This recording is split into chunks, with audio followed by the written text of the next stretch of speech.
അസ്സലാമു അലൈക്കും വറഹ്മത്തുള്ളാഹി. റാഹത്തല്ലേ? അള്ളാഹു അനുഗ്രഹിക്കുമാറാകട്ടെ. കുറഞ്ഞ സമയത്തിൽ കൂടുതൽ അറിവ് എന്ന മനോഹരമായ ആശയവുമായി വീണ്ടും നമ്മൾ ഒരുമിച്ച് കൂടിയിരിക്കുകയാണ്. അൽഹംദുലില്ലാ, നമ്മുടെ ഈ കമന്റ് ബോക്സിൽ വന്നിട്ടുള്ള സംശയങ്ങൾ, നമ്മുടെ ശ്രദ്ധയിൽപ്പെട്ട സംശയങ്ങൾ, നമ്മളോട് ചോദിച്ച സംശയങ്ങളൊക്കെ ഒരു വീഡിയോ ആക്കി നിങ്ങളിലേക്ക് എത്തിക്കുകയാണ്. അള്ളാഹു പഠിക്കാനും പകർത്താനും പ്രാവർത്തികമാക്കുന്ന തൗഫീഖ് തന്ന് അനുഗ്രഹിക്കുമാറാകട്ടെ. എൻ്റെ പ്രിയമുള്ളവർ, അതുകൊണ്ട് നീട്ടിപ്പരത്തി പറയണില്ല. പ്രധാനപ്പെട്ട ഒരു 11ഓളം സംശയങ്ങളുണ്ട്. അത് വേഗത്തിലൊന്ന് പറഞ്ഞ് നിങ്ങൾക്ക് മനസ്സിലാക്കി തരലാണ് ഉദ്ദേശം. അള്ളാഹു സ്വീകരിക്കട്ടെ. കുറഞ്ഞ സമയം കൂടുതൽ അറിവ്, അതാണ് നമ്മുടെ സന്ദേശം. അള്ളാഹു ഇതെല്ലാം സ്വർഗത്തിലേക്കുള്ള ചവിട്ടുപടിയാകാൻ ഒരു കാരണമാക്കി അള്ളാഹു കബൂലാക്കട്ടെ. ഒന്നാമത്തെ സംശയം, നമ്മൾ സാധാരണ പല്ലിൽ കുത്താറുണ്ട് അല്ലേ? നമ്മൾ ഇറച്ചിയൊക്കെ കഴിച്ചിട്ട് പല്ല് കുത്തും.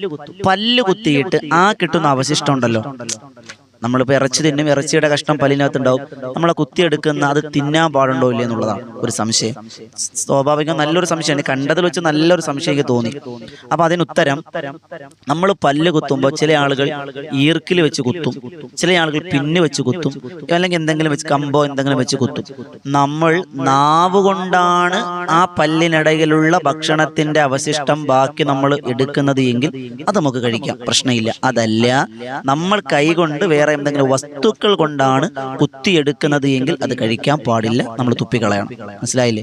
നമ്മുടെ സ്വയം, അതായത് നമ്മുടെ നാവ് കൊണ്ട് നമ്മളിങ്ങനെ നാവ് വെച്ച് പല്ലിൻ്റെ ഇടയിൽ ഇങ്ങനെ കുത്തിയെടുത്ത് വലിച്ചെടുത്താൽ പ്രശ്നമില്ല. പക്ഷെ നമ്മുടെ കൈ കൊണ്ടോ അല്ലെങ്കിൽ കമ്പ് കൊണ്ടോ ഇറുക്കൽ കൊണ്ടോ എന്ന് വലിച്ചെടുത്താൽ എന്ത് ചെയ്യണം? അത് തുപ്പിക്കളയണം. ഒന്നാമത്തെ സംശയം. ഈ രണ്ടാമത്തെ സംശയം, അതായത് ജനങ്ങൾ അറയ്ക്കുന്ന, വെറുക്കുന്ന, മറ്റുള്ളവർ കണ്ടാൽ മൂക്കത്ത് കൈവച്ച് പോകുന്ന രോഗങ്ങളൊന്നും അമ്പിയാക്കന്മാർക്ക് വരില്ലെന്നാണ്. അങ്ങനെയാണെങ്കിൽ അയ്യൂബ് നബി അലൈഹിസ്സലാത്തു വസ്സലാമിന് ശരീരം മുഴുവനും വല്ലാത്ത വികൃതമായ കോലം വന്നല്ലോ. ആളുകളൊക്കെ അറയ്ക്കുന്ന, വെറുക്കുന്ന രോഗമല്ലേ വന്നത്? അപ്പൊ അയ്യൂബ് നബി പ്രവാചകൻ അല്ലാത്തത് കൊണ്ടാണോ എന്നൊരു സംശയം ഉണ്ട്. അതിന് മറുപടി, അയ്യൂബ് നബി അലൈഹിസ്സലാത്തു വസ്സലാമിന് വന്ന അസുഖം അറയ്ക്കുന്ന, വെറുക്കുന്ന രോഗമാണ്. ഒരു പ്രവാചകന്മാരും തൻ്റെ സമുദായത്തിൽ പ്രബോധനം തുടങ്ങുമ്പോൾ പ്രവാചകനാണ് എന്ന് വാദം പറയുമ്പോൾ ഒരാൾക്കും അങ്ങനെ അസുഖം വന്നിട്ടില്ല. പ്രവാചകനാണെന്ന് സ്ഥിരപ്പെടുകയും ആളുകളൊക്കെ അംഗീകരിക്കുകയും ചെയ്തതിനു ശേഷമാണ് അള്ളാഹ് പരീക്ഷണാർത്ഥം ആ രോഗം കൊടുക്കുന്നത് എന്ന് മനസ്സിലാക്കുക. മൂന്നാമത്തെ സംശയം, ഉസ്താദേ, 2 കുല്ലത്ത് വെള്ളം, 2 കുല്ലത്ത് വെള്ളം എന്നിങ്ങനെ പലപ്പോഴും ഉളൂവിന്റെ മസലകളിലൊക്കെ പറയുന്നത്. എന്താണ് ഈ 2 കുല്ലത്ത്? ഈ കുല്ലത്തിന്റെ അളവ് അത്ര ഒന്നും ഇല്ലല്ലോ. അപ്പൊ നമ്മുടെയൊക്കെ ഭാഷയിൽ ലിറ്റർ കണക്കാണ്. അപ്പൊ 2 കുല്ലത്ത് എന്ന് പറഞ്ഞാൽ എത്ര ലിറ്റർ ആണ് എന്നാണ് ഒരു ചോദ്യം. അതിന് മറുപടി, 2 ലിറ്റർ എന്ന് പറഞ്ഞാൽ 2 കുല്ലത്ത് എന്ന് പറഞ്ഞാൽ 191 ലിറ്റർ വെള്ളം. 191 ലിറ്റർ വെള്ളമാണ് 2 കുല്ലത്ത്. ഇനി വെള്ളം തൂക്കി നോക്കിയാലും ശുദ്ധമായ പച്ചവെള്ളമാണെങ്കിൽ 191 കിലോ ഉണ്ടാവും. മനസ്സിലായ? ഇതാണ് അതിന്റെ കണക്ക്. അതുപോലെ നാലാമത്തെ സംശയം, നമ്മുടെ വീട്ടിലൊരു കോഴി ചത്തു അല്ലെങ്കിൽ ഒരു പോത്ത് ചത്തു. അങ്ങനെയാണെങ്കിൽ നമ്മൾ അതിനെ അമുസ്ലിമീങ്ങൾക്ക് കൊടുക്കാവോ? നമുക്കെന്തായാലും ബിസ്മിയില്ലാതെ അറുക്കാൻ പറ്റും. ബിസ്മിയില്ലാതെ അറുക്കാത്തത് കൊണ്ട് നമുക്ക് കഴിക്കാൻ പാടില്ല. എന്നാ പിന്നെ കാഫിരീങ്ങൾക്കൊന്നും പ്രശ്നമില്ലല്ലോ, ഹൈന്ദവ സഹോദരങ്ങൾക്ക് അങ്ങനെ പ്രശ്നമില്ലല്ലോ, അവർക്ക് കൊടുക്കാമോ? പാടില്ല, നിഷിദ്ധമാണ്, നിഷിദ്ധമാണ്, നിഷിദ്ധമാണ്. അതുപോലെ അഞ്ചാമത്തെ സംശയം, നമസ്കാരത്തിൽ ഒന്നിലധികം സൂറത്ത്, ഒരു സൂറത്ത് സുന്നത്താണ്, എന്നാൽ ഒന്നിലധികം സൂറത്ത് ഓതൽ സുന്നത്തുണ്ടോ എന്നാണ്. ഓതുന്നത് കൊണ്ട് ഒരു പ്രശ്നവുമില്ല. അവിടെ ഒരു ഡിമാൻഡ് അല്ലെങ്കിൽ ഒരു കണ്ടീഷൻ എന്നുള്ളത് ഒറ്റയ്ക്ക് നമസ്കരിക്കുന്നവരാകണം. ഇമാം നമസ്കരിക്കണം, അല്ലാഹു അക്ബർ, ഫാത്തിഹ ഓതി, യാസീൻ, ഒരു ഉൽഹു അല്ലാഹ് ഓതി മതി വരണില്ല, ഇഖ്ലാസ് ഓതി, ഫലക്ക് ഓതി, അങ്ങനെ ഓതാൻ പാടില്ല. ഒറ്റയ്ക്ക് നമസ്കരിക്കുന്ന സുന്നത്ത് നിസ്കാരാകട്ടെ, ഫർദ് നിസ്കാരാകട്ടെ, എത്ര സൂറത്ത് വേണമെങ്കിലും ഓതാം, പ്രശ്നമില്ല. അതുപോലെ ആറാമത്തെ സംശയം, നമസ്കാര ശേഷം നെറ്റി തടകല് സുന്നത്തുണ്ടോ? ചില ആൾക്ക് തടകുന്നത് കണ്ടിട്ടുണ്ട്, പറയുന്നത് കേട്ടിട്ടുണ്ട്. എന്താണ് അതിന്റെ വാസ്തവം എന്നാണ്. അള്ളാഹുവിന്റെ പ്രവാചകൻ നബിയുനാ മുഹമ്മദ് മുസ്തഫ സ്വല്ലല്ലാഹു അലൈഹി വസല്ലമ തങ്ങൾ നമസ്കാരം കഴിഞ്ഞാൽ വലത് കൈകൊണ്ട് നെറ്റി തടകിയിരുന്നു. അതുകൊണ്ട് നമ്മളും നമസ്കാരം കഴിഞ്ഞ് വലത് കൈകൊണ്ട് നെറ്റി തടകൽ പ്രത്യേകം സുന്നത്തുണ്ട്.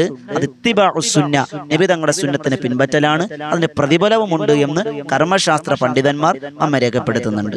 ഇനി ഏഴാമത്തേത്, നമ്മൾ സുജൂദിൽ പോകുമ്പോൾ സുജൂദിൽ നമ്മൾ വെക്കേണ്ട ചില അവയവങ്ങളുണ്ട്. 2 കൈവെള്ള, നെറ്റി, മൂക്ക്, കാലിന്റെ വിരലിന്റെ പള്ള, കാലിന്റെ മുട്ട്, ഇത്രയും നമ്മൾ സുജൂദിൽ തറയിൽ കൊണ്ടിരിക്കണം. ചില ആളുകൾ നെറ്റി തറയെ തൊടും, മൂക്ക് തറയെ തൊടൂല. കൈ ഒക്കെയാണ്, കാലിന്റെ മുട്ട ഒക്കെയാണ്, കാലിന്റെ വിരലിന്റെ പള്ളയും ഒക്കെയാണ്, വെള്ള ഭാഗവും ഒക്കെയാണ്, പക്ഷെ മൂക്ക് തറയെ തൊടൂല. അത് ശരിയാകൂല. അത് കറാഹത്താണ്. മൂക്ക് വെക്കൽ സുന്നത്താണ്, മൂക്ക് തറയിൽ മുട്ടൽ സുന്നത്ത്, അതിന് ഉപേക്ഷിക്കൽ കറാഹത്താണ്. അതോടൊപ്പം മറ്റൊരു എട്ടാമത്തെ സംശയം, ഉസ്താദെ യാത്രയ്ക്ക് പോകുന്നവരാ നമ്മൾ, അതിന് പ്രത്യേക ഏതെങ്കിലും ദിവസം ഉണ്ടോ? ഉണ്ട്. യാത്ര നമുക്ക് എന്നും ചെയ്യാം, അത്യാവശ്യ യാത്ര എപ്പോഴും നമുക്ക് ചെയ്യാം. പക്ഷേ നമ്മൾ മുൻകൂട്ടി തീരുമാനിച്ച യാത്രകൾ, ഹലാലായ യാത്രകൾ നമ്മൾ എന്ത് ചെയ്യുക? പ്രത്യേകം ചില ദിവസങ്ങളുണ്ട്. അള്ളാഹുവിന്റെ പ്രവാചകൻ നബിയുന മുഹമ്മദ് റസൂലുള്ളാഹി സ്വല്ലല്ലാഹു അലൈഹി വസല്ലം തങ്ങൾ കൂടുതലായി യാത്ര പോയത് വ്യാഴാഴ്ചയാണ്. യാത്രയ്ക്ക് ഏറ്റവും നല്ലത് വ്യാഴാഴ്ചയാണ്. എന്നും പറഞ്ഞ് ഹറാമിന് വേണ്ടി വ്യാഴാഴ്ച തിരഞ്ഞെടുക്കേണ്ട. ഉസ്താദ് പറഞ്ഞാൽ ഇനി സിനിമയ്ക്ക് പോകാൻ വ്യാഴാഴ്ച എടുത്തേക്കാം എന്ന് ചിന്തിക്കേണ്ട. കള്ളുടിക്കാൻ വേണ്ടി വ്യാഴാഴ്ച പോകാം, അല്ല. ഹലാലായ യാത്രയ്ക്ക് വ്യാഴാഴ്ച എപ്പോഴും അഫ്ദല്. വ്യാഴാഴ്ച പോകാൻ കഴിയില്ലെങ്കിൽ തിങ്കളാഴ്ചയാണ് നല്ലത്. ആഴ്ചയിൽ 2 ദിവസം യാത്രയ്ക്ക് നല്ലതാണ്. ഏറ്റവും നല്ലത് വ്യാഴം. അതിന് പറ്റിയില്ല എങ്കിൽ തിങ്കളാഴ്ചയാണ്. ഇനിയോ ഉസ്താദ്, വിത്ർ നമ്മൾ നിസ്കരിക്കുന്നുണ്ട്.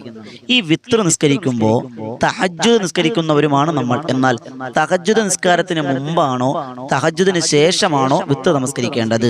മഹാരഥന്മാർ രേഖപ്പെടുത്തുന്നു, തഹജ്ജുദ് കൃത്യമായി നമസ്കരിക്കുന്നവരാണ് എങ്കിൽ തഹജ്ജുദിന് ശേഷമാണ് വിത്ർ നമ്മൾ നമസ്കരിക്കേണ്ടത്. എന്താണ് വിത്ർ എന്നും വിത്ർ ശ്രദ്ധിക്കേണ്ട കാര്യങ്ങളൊക്കെ ഒരു വീഡിയോ വിത്ർ നിസ്കാരത്തെ പറ്റി നമ്മൾ ഇൻഷാ അല്ലാഹ് നമ്മൾ പഠിക്കുന്നുണ്ട്. അള്ളാഹു പഠിക്കാൻ ഭാഗ്യം തരട്ടെ.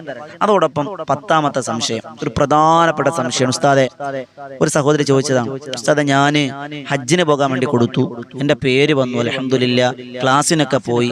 ഹജ്ജിന് വേണ്ടി പുറപ്പെടാൻ വേണ്ടി നിൽക്കുന്നതിൻ്റെ തലേക്കും തലേ ദിവസം എൻ്റെ ഭർത്താവ് മരണപ്പെട്ടു. അപ്പൊ നമുക്ക് ഹജ്ജിന് പോകണമെങ്കിൽ 3-4 ലക്ഷം രൂപ വേണം. അപ്പൊ ഹജ്ജിന് പോകാൻ വേണ്ടി പൈസ എല്ലാം അടച്ചു, ടിക്കറ്റ് വന്നു, മറ്റന്നാൾ പുറപ്പെടുകയാണ്. പുറപ്പെടുന്നതിന്റെ 2-3 ദിവസം ഭർത്താവ് മരണപ്പെട്ടു. എന്നാൽ ഞാൻ ഹജ്ജിന് പോകണോ, ഇദ്ദ ഇരിക്കണോ? അതെ, ഹജ്ജിന് പോയിട്ട് വന്നിട്ട് ഇദ്ദ ഇരുന്നാ മതിയോ? ഇസ്ലാമിലെ ആയുസ് ഒരിക്കൽ ചെയ്യുന്ന കാര്യമല്ലേ ഹജ്ജ്? എന്താണ് ചെയ്യേണ്ടത് എന്നാണ് സംശയം.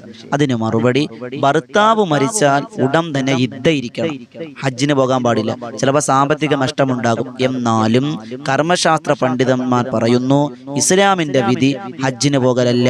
ഭർത്താവ് മരണപ്പെട്ടു, 10 ലക്ഷം രൂപ കൊടുത്തിട്ടുണ്ട് എങ്കിൽ പോലും അത് ഒഴിവാക്കി വിടലാണ്. നഷ്ടം സഹിച്ചേ മതിയാകൂ. അത് വീട്ടിൽ ഇദ്ദ ഇരിക്കണമെന്നാണ് ഇസ്ലാമിന്റെ നിയമം, മറന്നു പോകരുത്. 11ാമത്തത്, ഉസ്താദെ, കോഴി അറുക്കണം. കോഴി അറുക്കുമ്പോൾ കോഴിയുടെ തല വേർപെട്ടാൽ ആ കോഴിയെ തിന്നാമോ എന്നാണ് ഒരു സംശയം. കോഴിയെ നമ്മൾ അറുക്കുമ്പോൾ തല വേർപെട്ടു പോയാലും കുഴപ്പമില്ല, അത് കഴിക്കാം. അത് കഴിക്കുന്നത് കൊണ്ട് ഒരു പ്രശ്നവുമില്ല. അതുപോലെ മറ്റൊരു സംശയം കൂടി അതിൻ്റെ ചേർത്ത് പറയുന്ന ഒരു സംശയം, ഉസ്താദ്, കോഴി അറുക്കുമ്പോൾ പെണ്ണുങ്ങൾക്ക് അറുക്കാമോ? ഇതിൻ്റെ മുമ്പ് ഞാൻ പറഞ്ഞിട്ടുണ്ടായിരുന്നു, എന്നാലും ഇതുമായി ബന്ധപ്പെടുമെന്ന് പറഞ്ഞു എന്ന് മാത്രം. കോഴിയെ സ്ത്രീകൾക്കും അറുക്കാം, പുരുഷന്മാർക്ക് മാത്രം അറുത്താലെ തിന്നാവുള്ളൊന്നുമില്ല. പെണ്ണിനും കോഴി അറുക്കാം, പ്രശ്നമൊന്നുമില്ല. അള്ളാഹു മനസ്സിലാക്കാൻ ഭാഗ്യം തരട്ടെ. കുറഞ്ഞ സമയം കൂടുതൽ കാര്യങ്ങളാണ് ചർച്ച ചെയ്തത്. ഇൻഷാ അല്ലാഹ് വിശാലമായ ചർച്ചയായിരുന്നു. ഞാൻ പ്രധാനപ്പെട്ട പോയിന്റുകൾ മാത്രം പറഞ്ഞു, വെറുതെ നിങ്ങൾ സമയം കളയുന്നില്ല. അള്ളാഹു മനസ്സിലാക്കാൻ ഭാഗ്യം തരട്ടെ. ഇൻഷാ അല്ലാഹ് ഇതുപോലെയുള്ള ഈ നല്ല വിവരങ്ങൾ നിങ്ങളിലേക്ക് എത്തിക്കുന്ന, ഇൽമുകൾ എത്തിക്കുന്ന ചാനൽ മറ്റുള്ളവർക്ക് ഷെയർ ചെയ്യുക. വോയിസ് ഓഫ് ഷഫീഖ് ബദർ എന്ന ചാനൽ നിങ്ങൾ എല്ലാവരും സ്വീകരിക്കുക. അതോടൊപ്പം ഇതിന് നേതൃത്വം കൊടുക്കുന്ന ബദറിൻ തീരം എന്ന ആത്മീയ മജ്‌ലിസ് എല്ലാ ദിവസവും രാത്രി 9 മണിക്കാണ് 10,000 സംഗമിക്കുന്ന പ്രാർത്ഥനാ സദസ്സ്. ഇൻഷാ അല്ലാഹ് അത് നടക്കുന്നതിന് ലിങ്ക് താഴെ കൊടുത്തിട്ടുണ്ട്. അല്ലാഹ് കബൂലാക്കട്ടെ. ദുആ വസിയത്തോടെ അസ്സലാമു അലൈക്കും വറഹ്മത്തുള്ളാഹി തആല വബറകാതുഹു.